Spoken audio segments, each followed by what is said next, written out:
It was working with Shane that made it really appealing to me. And I sat down with Shane, and I just think that he's one of the best directors and writers. I mean, I have loved his movies for so long, and I think that he does something that's really interesting and really creative and very new. And he's always trying to surprise the audience, even if it's just with a line or something that just feels very real that we wouldn't normally see on camera.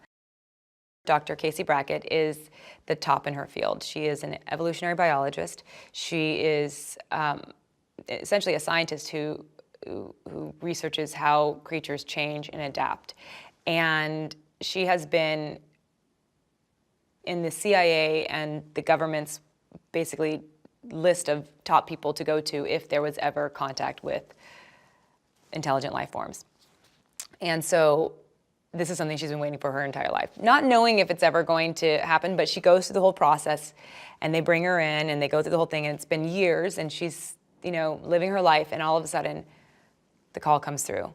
And they need to bring her in because the predator is changing and adapting in a way that they don't know what it means, and they need her expertise. It's definitely terrifying. It's definitely surreal, but at the same time, it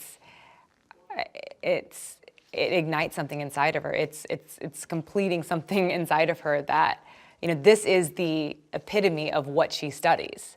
This is something completely different than everything here on Earth.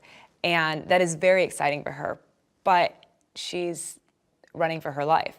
At one point she's chasing to capture this predator and wanting to study it, wanting to see it, wanting to just, even if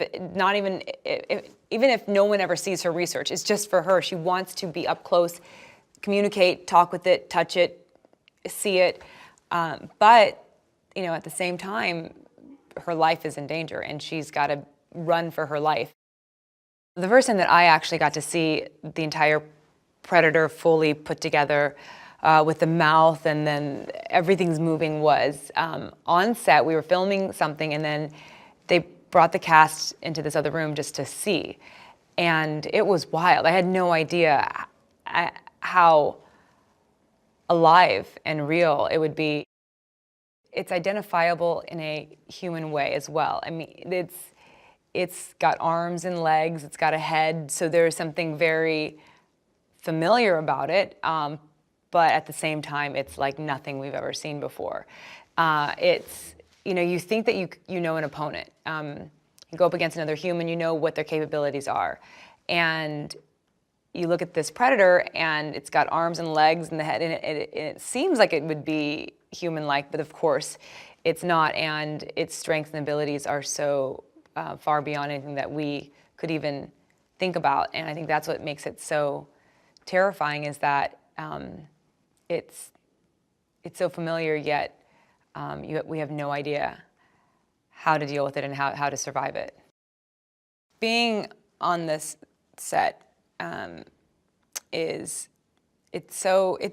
unless you're here, you really, it's hard to grasp the scale of these things and how real everything is. You go into the spaceship is real, and the Ark is real, and we actually built an entire forest. I mean, you walk in, and it's not just a small little patch. I mean, we built a forest, we built a swamp, and you're here, and they're real trees. It's like they built a cliff, and it's inside, and we're here doing it, and you're sitting in the Predator spaceship captain's chair, and it's massive, and those things really help to ground you to the reality of the story.